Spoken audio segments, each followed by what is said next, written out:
On a sweltering night in July 1969, Barbra Streisand stepped onto the stage of the nearly completed International Hotel in Las Vegas. The temperature outside was a scorching 120 degrees, but inside, the atmosphere was icy. Streisand's show was a far cry from the glitz and glamour Vegas is known for. The showroom, still under construction, looked more like a building site than a theater. Streisand, with her characteristic wit, joked to the audience, expecting some schmuck with a ladder to walk by any minute now, referring to the ongoing construction. There was no opening act, no showgirls, and certainly no lavish sets. It was raw, it was real, and it was not what Vegas audiences were used to. This was a moment that highlighted the unpredictable nature of Las Vegas, a city where dreams and reality often clashed.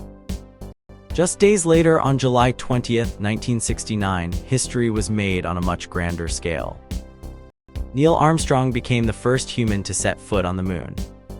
It was a moment of immense pride for America, a reminder that even in a city known for its excess, there were still monumental achievements to be celebrated. 2 days after Armstrong's historic moonwalk, Elvis Presley arrived in Vegas for what would become a pivotal month. Elvis visited with his friend David Stanley, a young fan, and expressed his desire for genuine culture, not just a flashy show. David was taken aback by Elvis's humility and talent. Elvis told Charlie Hodge, "That's a hell of a big stage to fill." Little did they know, Elvis was about to fill that stage and more, changing the landscape of Las Vegas entertainment forever. The following day, July 26th, Elvis had an afternoon dress rehearsal. The invite-only audience included stars like Anne Margaret, Paul Anka, Cary Grant, and even Fats Domino, who was there almost against his will, struggling with gambling debts. Elvis's nervous energy was palpable as he prepared for his first one-hour show, a far cry from the 2-hour spectacles he was accustomed to. Starting July 31st, Elvis took the stage at the International for a month, performing twice each night. The schedule was grueling, but Elvis was undeterred. His set included a mix of old and new hits, along with some unexpected covers, showcasing his versatility and broad appeal. Elvis closed every show with "Can't Help Falling in Love," a song that would soon become his signature. Elvis's approach to his performances was unorthodox. Unlike most singers, he didn't rely on elaborate encores or scripted banter. Instead, he let his personality shine through, creating a unique rapport with the audience. This authenticity was key to his success.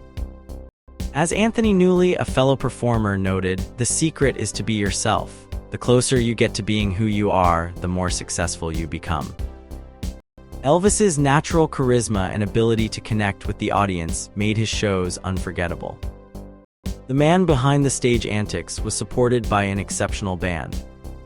James Burton, the guitarist, recalled how Elvis would often deviate from the set list, playing songs at different tempos and showing off his incredible vocal range.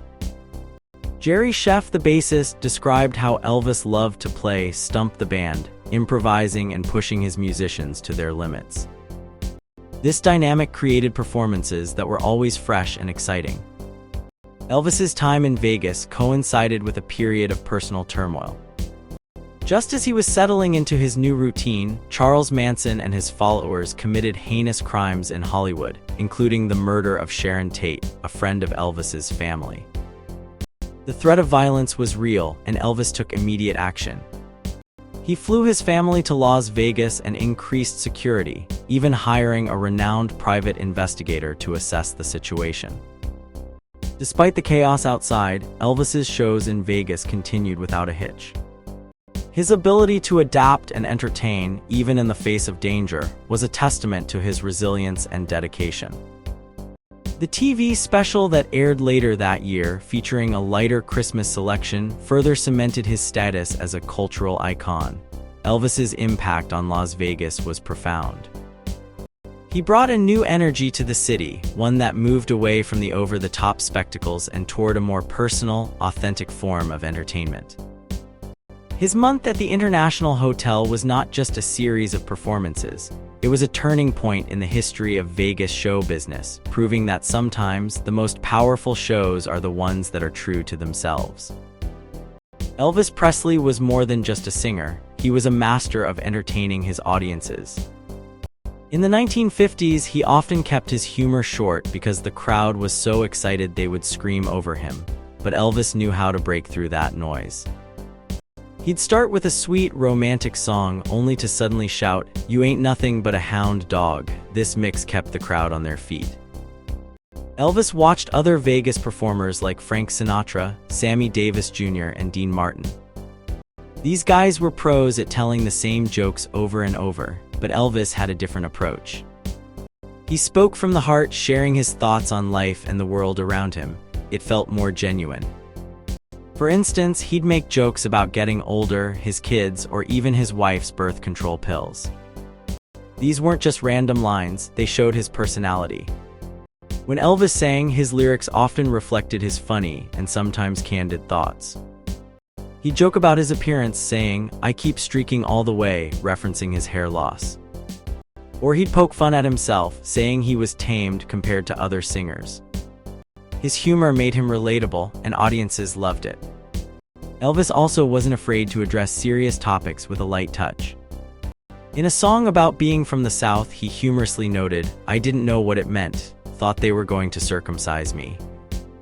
This kind of wit showed he could tackle tough subjects without being too heavy. When not performing, Elvis was honest about his life and career.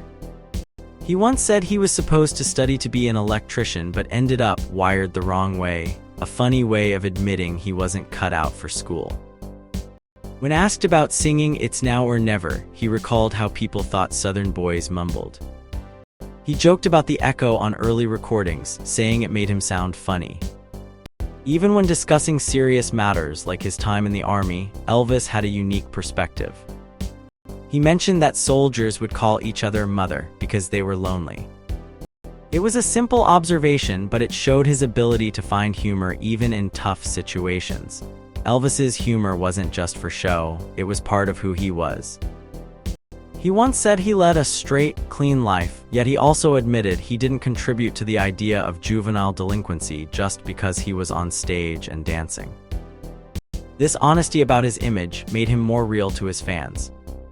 Elvis's music and stage presence evolved over time, and his humor followed suit.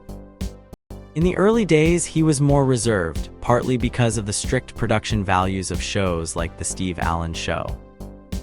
But by the time he was on The Ed Sullivan Show at 19, he was more himself, albeit still a bit nervous about his acne. As he grew older, Elvis's jokes became more self-deprecating and personal. He talked about his life experiences, like being in the Army and the challenges of fame. His humor was a way to connect with the audience, making them feel like they were part of his journey. One of the most memorable moments was when he said, "I was only singing and dancing. I led a straight, clean life and I didn't contribute to juvenile delinquency." It was a playful jab at the image of rock and roll as rebellious, showing he wasn't afraid to poke fun at himself and the genre he helped shape. Through his humor, Elvis created a unique connection with his audience, making his music and performances unforgettable. His ability to balance humor with heart made him an iconic figure, not just in music but in pop culture as a whole. When Elvis was asked to make a spoken word album, it was a unique chance for fans to hear him in a different light. This album, titled Havin' Fun with Elvis, wasn't officially part of his music contract, but it offered an intimate look at his thoughts and feelings. Although it's often seen as one of the worst records ever made, it reveals a lot about Elvis's personality. Elvis wasn't a fancy talker like some modern musicians, but his words were honest and full of character. He had a way of being both funny and serious, sometimes mixing the two. For instance, he would joke about being watched by woolly boogers in the audience, which was a funny way of saying the crowd was eager to see him perform. He also had a knack for making light of serious situations, like when he talked about being strung out, though he quickly clarified he was only joking about being busy and tired, not literally addicted. One of the most revealing parts of the album was when Elvis talked about the pressures of fame. He said, "They're watching me, folks. They're gonna come and get me. It's just a matter of time, really." This shows how overwhelmed he felt by the constant scrutiny and expectations. It's as if he was saying, "I know they want me to fall, but I'm still here, and I'm not going to let them down." Elvis's humor often had a sharp edge, like when he joked about Colonel Parker, his manager, being on the piano during one of his shows. This kind of humor wasn't just for laughs, it was a way for Elvis to cope with the stress of his life. It's like when someone makes a joke about a difficult situation to lighten the mood, but also to show they're not okay. Colonel Parker, Elvis's manager, was a shrewd businessman. After the huge success of Elvis's shows at the Showroom International in Las Vegas, Parker signed a 5-year deal for Elvis to perform every February and August. This was a smart move, but it also tied Elvis to a long-term commitment that would later prove challenging. While the deal brought in steady income, it limited Elvis's flexibility. Instead of exploring other opportunities like bigger stadium shows, Parker locked him into performing twice a year in Las Vegas. This decision was driven by the immediate profits but didn't consider Elvis's long-term career growth. Gordon Stoker, a member of Elvis's band, the Jordanaires, later said that Parker sold Elvis too cheaply. If Parker had allowed Elvis to perform just one show a night, he could have made the same money while giving Elvis more time to develop his career. Elvis's popularity was having a huge impact on Las Vegas itself. Other casinos, even those without him, noticed that having Elvis attracted more customers. This led to a boom in tourism, helping Las Vegas grow into the vibrant city it is today. Elvis wasn't just a performer, he was a catalyst for change.